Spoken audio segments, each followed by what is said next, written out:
आज समाजवादी पार्टी के शहर सदर फैसल खान ने डिवीज़नल कमिश्नर ऑफिस पहुंचकर और समाजवादी की पूरी टीम ने आज निवेदन दिया मस्जिद को लेकर। जो कोल्हापुर मस्जिद का विवाद जो चल रहा है उसके ताल्लुक से आज डिवीज़नल कमिश्नर को निवेदन दिया।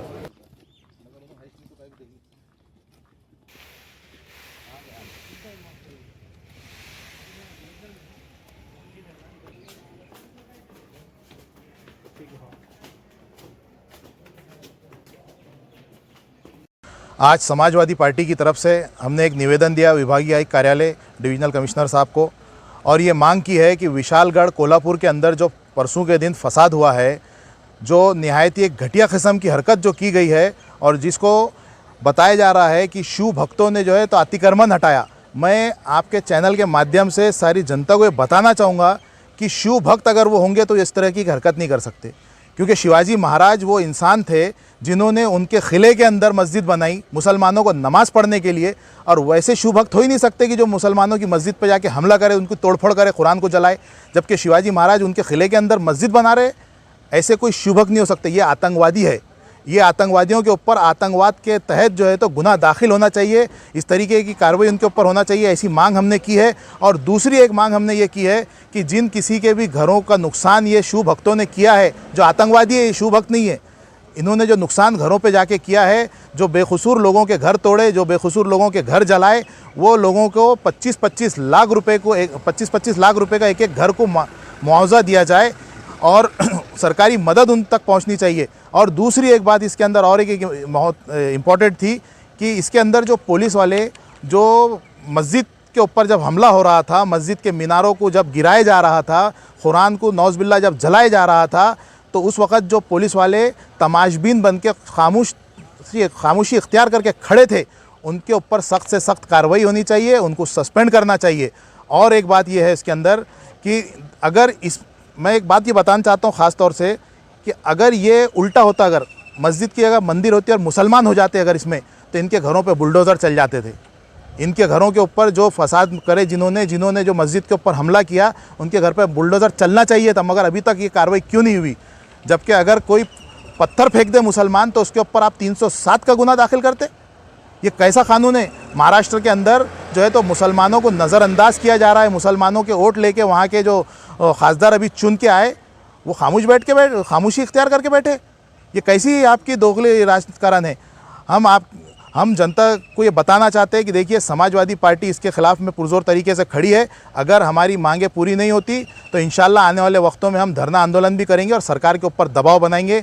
आज समाजवादी पार्टी का पूरा वक्फ हमारा औरंगाबाद शहर का विभागीय आयुक्त कार्यालय आया था। मैं समाजवादी पार्टी का शहर अध्यक्ष फैसल खान हूँ।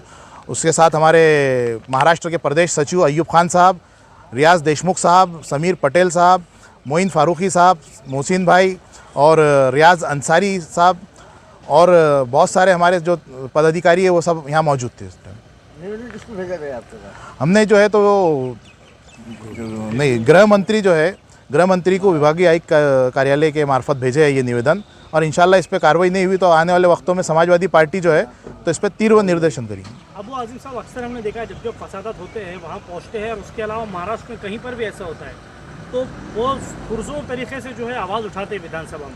क्या इस बार विधानसभा में फिर आवाज़ गूंजेंगी अबू आसिम आज़मी साहब? इंशाल्लाह ज़रूर गूंजेंगी। और परसों के दिन का रात का स्टेटमेंट है अबू आसिम आज़मी साहब का, जो आज के पेपरों में शाया हुआ है। हर पेपर में आज की न्यूज़ है कि अबू आसिम आज़मी साहब ने किस तरीके से इसके ऊपर आवाज़ उठाई और क्या क्या कहा। और दूसरी एक बात, अबू आसिम आज़मी साहब ने वहाँ के डीएसपी को जब फ़ोन किया, एसपी को जब फ़ोन किया, तो एसपी ने सिर्फ अबू आसिम आज़मी साहब का नाम सुनते से फ़ोन काट दिया और उसके बाद उनका नंबर ब्लॉक कर दिया गया।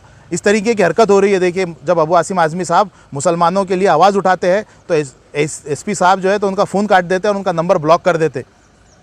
कोल्हापूर येथील जे विशालगडावर जे काल परवा जे आपला घटना घडलेली आहे, काही म्हणजे समाजकंटक जे आहे त्यांनी मस्जिदीवर हल्ला केलेला आहे, कुरान मस्जिदचे त्यांनी जाळपोळ केली, तोडफोड केलेली आहे, दर्गावर हमला केलेला आहे आणि पोलीस हे सर्व घडत असताना पोलीस फक्त बघ्याची भूमिका घेत होती। मुसलमानांची घरं जाळलेली आहेत, मशिदीवर हल्ला केला जातो, भगवे झेंडे घेऊन वरती जातात, हातोड्याने तोडफोड केली जाते, परंतु पोलीसवाले काय करतायत?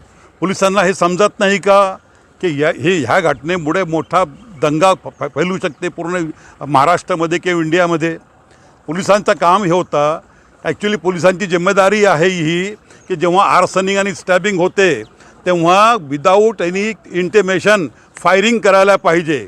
त्यांनी फायरिंग का केली नाही? औरंगाबादची घटना झाली होती किराळपुऱ्यामध्ये, तिथे त्यांची FIRमध्ये नोंद आहे की मशिदीवर हल्ला करण्यासाठी एक 50 लोकांचा घोडका जात होता. त्यावेळी पोलिसांनी त्यांचा नेम धरून आपला फायरिंग केली. एक तर फायरिंगमध्ये तर एक माणूस असा मेला की जो घरामध्ये होता त्याच्या. मुसलमान जर असं काही करायला केलं तर नाहीच, परंतु त्यांच्यावर गुन्हे दाखल होतात, त्यांच्यावर फायरिंग होते.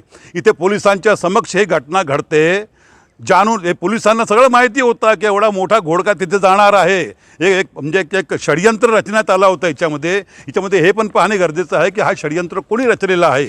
आणि ह्या सर्व आतंकवाद्यांविरुद्ध अनलॉफुल ॲक्टिव्हिटी प्रिव्हेन्शन ॲक्टनुसार आतंकवादी घटना म्हणून त्यांची नोंद घ्यायला पाहिजे. कारण की त्यांचा उद्देश हा होता की अशा प्रकारे जर आम्ही जाळपोळ केली, अशा प्रकारे मशिदीवर हल्ले केले तर याचा परिणाम याचं हे आहे, परिणाम पूर्ण देशामध्ये महाराष्ट्रामध्ये उमटू शकतो आणि मुसलमानामध्ये एक दहशत निर्माण करण्यासाठी त्यांनी हा कृत्य केलेला आहे.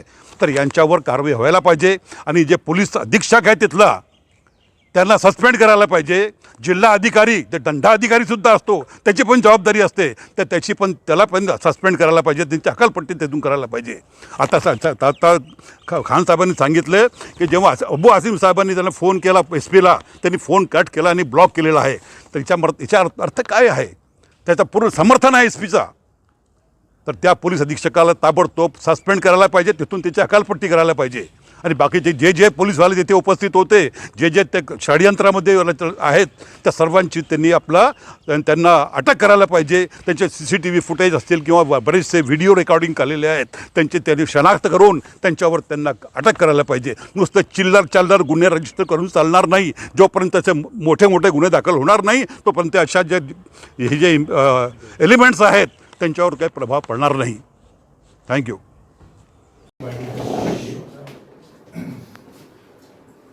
जो राइट्स के अंदर जो भी दोषी है उनके ऊपर आतंकवाद के गुने के तहत कार्रवाई मांग। और दूसरी एक बात उसमें हमारी मांग है कि जो राइट्स के अंदर जिनके घरों का नुकसान हुआ तो सरकार की तरफ से 25-25 लाख रुपए नुकसान भरपाई उनको दी जाए। जानता तो उसमें भी कुछ हुआ नहीं, मगर जो घर जो जले और उनके कुछ घरों को तोड़ दिए गया, गाड़ियों को जला दिया गया, तो उनको सबको 25-25 लाख रुपये का मुआवजा दिया जाए। और मस्जिद के ऊपर भी उन्होंने हथौड़ों से उससे मीनारों को तोड़े गया, कुरान शरीफ को जलाया गया, कुरान शरीफ जलाया गया। ये आतंकवादी के तहत ही उसके ऊपर कार्रवाई होनी चाहिए। अच्छा भी जाड़पोड़ जो पुलिस के सामने हो रही थी, पुलिस का काम था उसको रोकना चाहिए।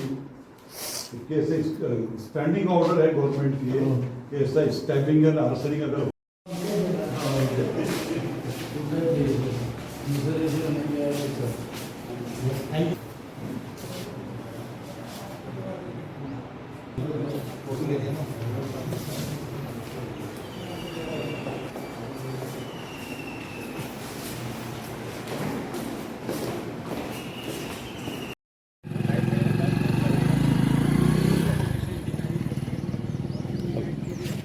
टाइपिंग अपन पहले ओके